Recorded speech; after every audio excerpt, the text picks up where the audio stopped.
Ya, baik. Ikhwan fillah rahimakumullah, kita lanjutkan apa yang sudah kita bicarakan pada pertemuan kemarin. Ya, kita mau kita coba ambil pelajaran dari kisah yang disampaikan oleh Abu Dzar radhiyallahu anhu. Apa kisahnya? Kisah tentang apa kemarin? Kisah tentang tarawih, tentang kemunculan Rasulullah SAW melaksanakan sholat tarawih berjamaah. Bahwa kata Abu Dzar, Rasulullah SAW itu muncul melaksanakan sholat berjamaah pada hari keberapa?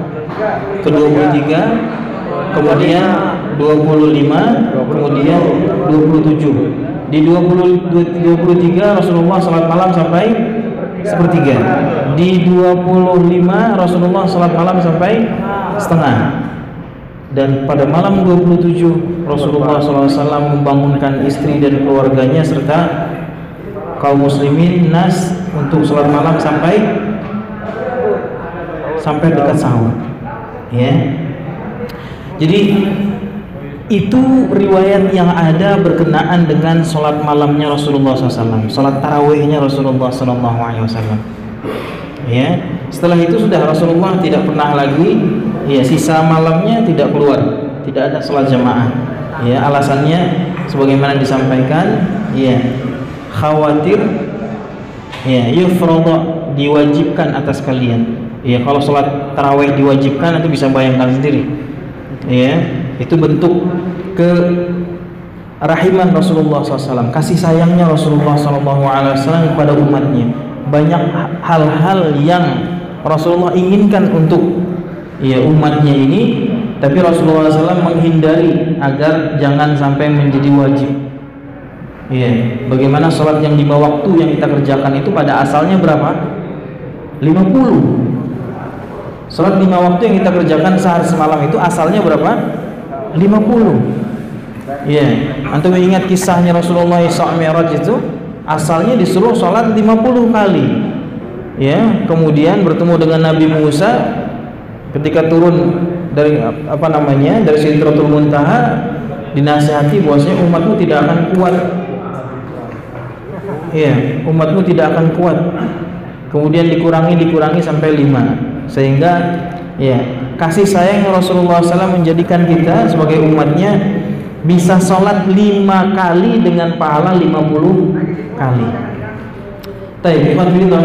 Kita coba ambil pelajaran dari kisah tarawihnya Rasulullah SAW. Ya, kemarin kita sudah mulai singgung beberapa.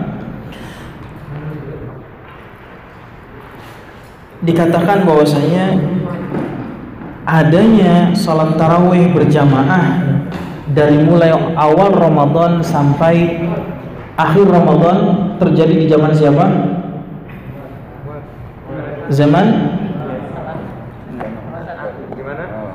salat tarawih dari mulai awal Ramadan sampai awal Ramadan melaksanakan salat malam berjamaah itu terjadi di zamannya siapa? Zamannya Umar bin Khattab. Ya, zaman Rasulullah tidak. Ya, kejadiannya cuma tadi itu seperti yang dibicarakan sebelumnya. Kemudian zamannya Abu Bakar juga tidak.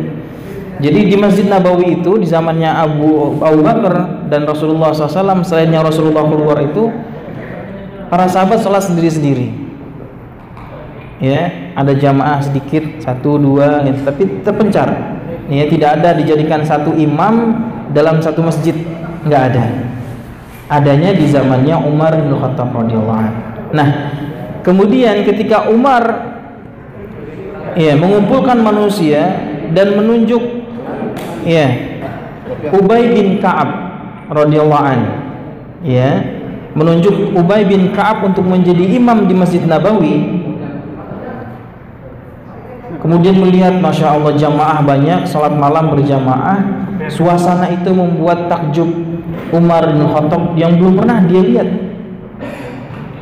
Ya, berlangsung sebegitunya. Karena antum tahu Rasulullah sendiri ketika berjamaah hanya di 27 saja menyengaja untuk mengajak. Karena malam yang lain Rasulullah sholat, yang lain ikut saja, nggak ada ajakan. Yang lain ikut, lihat Rasulullah sholat, ikut di belakangnya, ikut sampai kemudian ya ramai. Ya, nah kemudian keluarlah perkataan Umar bin Khattab yang ma'ruf, yang sering kita dengar, kata Umar bin Khattab, ni'mal bid'atu hadhihi. Ya, sebaik-baik bid'ah adalah ini. Sebaik-baik bid'ah. Kita ingin kupas kata bid'ah ini. Ya, yang pada hari ini dijadikan hujah, dijadikan dalil akan adanya pembagian bid'ah menjadi bid'ah sayyi'ah dan bid'ah hasanah. Ya, bid'ah yang sayyi'ah yang jelek dan bid'ah yang hasanah yang baik. Baik. Bid'ah sayyi'ah sudah jelas. Bagaimana sudah jelas? Dalilnya jelas. Rasulullah mengatakan kullu bid'atin dolalah wa kullu dolalatin finnar. Setiap bid'ah adalah sesat dan setiap sesatan masuknya neraka akhirnya. Akhirnya akan ke neraka. Ini ketika membicarakan bid'ah sayyi'ah menurut yang membagi bid'ah. Sementara bid'ah hasanah mana dalilnya? Nah, dalilnya ini perkataan Umar bin Khattab diantaranya. Ya, perkataan Umar bin Khattab. Ya, ikhwan fillah rahimakumullah, kita ingin coba kupas betulkah perkataan Umar bin Khattab ini masuk kategori bid'ah. Ya, sekarang kita mau ambil definisi bid'ah dulu. Sebelum kita cerita tentang sesuatu itu, kita harus bicarakan definisinya dulu, baru tahu barangnya. Tahu barangnya baru punya gambarannya. Kalau punya gambaran baru bisa membayangkan, ya, merunutkan dan seterusnya. Secara bahasa, ya, secara bahasa apa itu bid'ah? Ya, bid'ah secara bahasa adalah, ya, setiap yang baru, ya, ma'ahdatha, ya, setiap yang baru, ya, tanpa adanya contoh. Setiap yang baru tanpa adanya contoh. Itu secara bahasa. Jadi apa saja yang tidak ada, yang baru tanpa adanya contoh disebut bid'ah. Kayak lampu. Dulu nggak ada lampu neon ini, ada lampu neon? Nggak ada. Maka secara bahasa dia bisa dikatakan bid'ah. Secara bahasa, ya. Mobil zaman dulu nggak ada, orang naiknya naik apa? Kendaraannya naik onta, naik kuda, naik keledai. Ya, maka mobil bisa dikatakan bid'ah secara bahasa. Listrik nggak ada dulu listrik. Ya, sehingga apa? Secara bahasa listrik bisa dikatakan bid'ah. Ya, itu secara bahasa. Bagaimana secara istilah? Ketika Rasulullah mengatakan kata bid'ah, setiap bid'ah adalah sesat, ya. Inna kulla muhdatsatin bid'ah wa kulla bid'atin dhalalah wa kulla dhalalatin finnar. Setiap yang bid'ah adalah sesat dan sesat itu akhirnya akan neraka. Apa yang dimaksud? Yang dimaksud adalah secara istilah. Secara istilah. Ya. Apa secara istilah bid'ah itu? Secara istilah bid'ah itu adalah ma'ahdatsa fid din, ya, min ghairi dalilin khasin wala amin.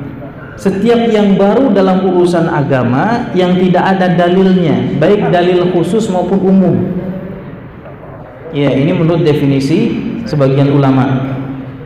Ya, jadi yang dimaksud adalah sesuatu yang baru dalam urusan agama. Antum kasih garis besar, garis bawah yang besar dalam urusan agama. Berarti yang baru di luar urusan agama masuk pembicaraan bid'ah tidak? Tidak. Ya, tidak masuk dalam urusan bid'ah. Ya, sehingga apa? Sehingga dari sini kita ketahui bahwasanya Kalau kita ingin ambil pelajaran tentang sholat tarawihnya, tentang perkataan Umar bin Khattab, Umar bin Khattab mengatakan sebaik-baik bid'ah adalah ini. Yang dimaksud dengar oleh Umar bin Khattab kira-kira definisi secara bahasa atau secara istilah? Secara bahasa atau secara istilah? Bahasa. Secara bahasa, bid'ah itu sesuatu yang baru tanpa contoh sebelumnya. Secara bahasa. Secara istilah, sesuatu yang baru dalam urusan agama yang tidak ada dalilnya, baik secara umum maupun secara khusus. Nah, Umar bin Khattab mengatakan salat tarawih yang dia lakukan mengumpulkan orang jadi dengan satu imam itu, kata Umar bin Khattab, ni'matul bid'ah, sebaik-baik bid'ah adalah ini. Perkataan Umar bin Khattab ini yang dimaksud adalah bid'ah secara bahasa atau secara istilah?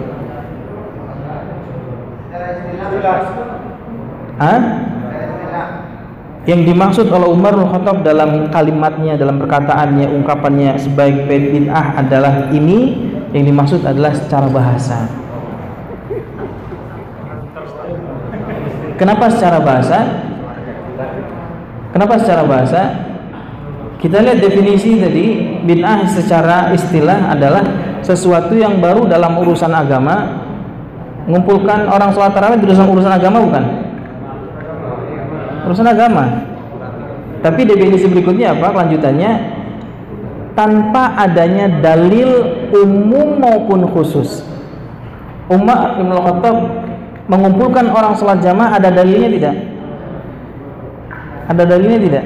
Ada. Apa dalilnya? Dalilnya sholat berjamaah. Dalilnya?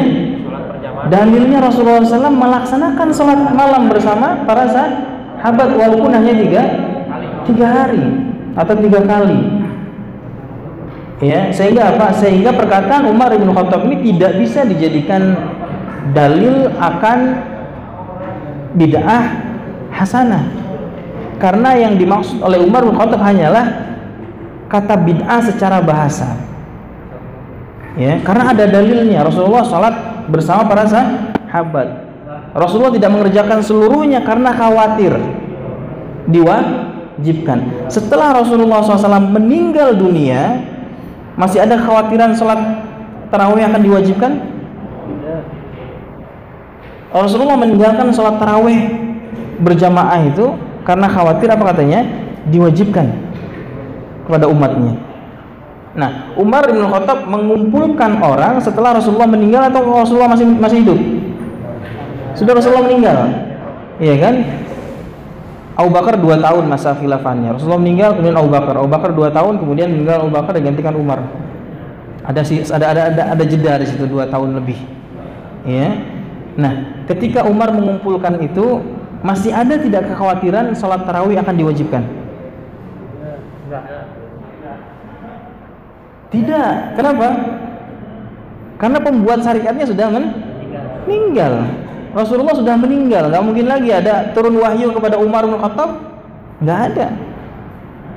Ya, sehingga apa? Sehingga di sini kita katakan bahwasanya faedah dari hadis Rasulullah SAW yang Rasulullah tidak mengumpulkan dan Umar yang mengumpulkan manusia kemudian mengatakan sebaik-baik bid'ah adalah ini, ya, itu merupakan ya ungkapan bid'ah secara bahasa.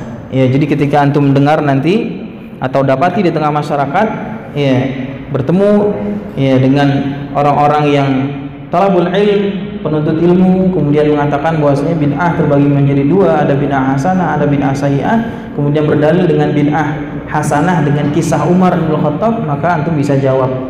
Jawabannya apa? Yang dimaksud bukan bid'ah secara istilah, tapi bid'ah secara bahasa. Ya, karena dalilnya ada dari Rasulullah SAW sebelumnya. Ya, begitu. Ya. Kemudian tinggal berapa? Tinggal 1 menit lagi. Baik. Ya, mudah-mudahan kesimpulan yang sedikit ini bisa memberikan faedah buat kita. Waktunya sudah dekat ke berbuka, ya silahkan antum berdoa. Sisa waktu yang digunakan untuk berdoa. Saya tutup dengan kafaratul majlis. Subhanakallahumma wa bihamdika asyhadu an la ilaha illa anta astaghfiruka wa atubu ilaik. Wa akhiru da'wana alhamdulillahirabbil alamin. Siapa yang mau azan? Makan tamar dulu lah yang azan. Bismillah.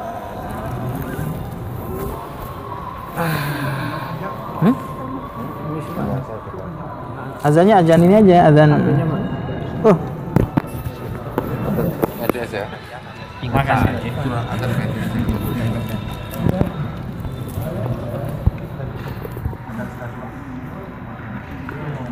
Sudah ya.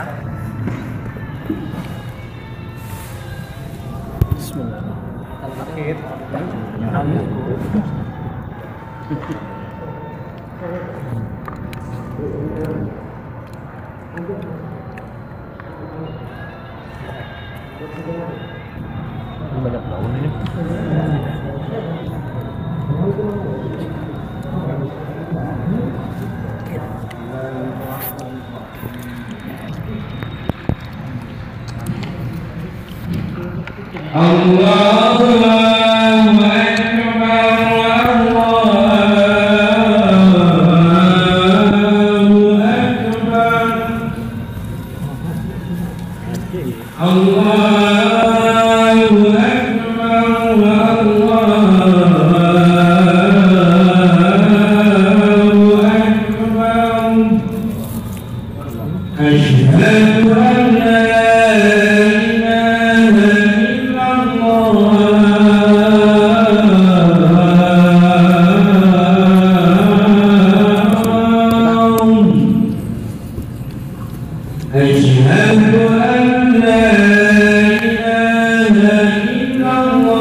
لا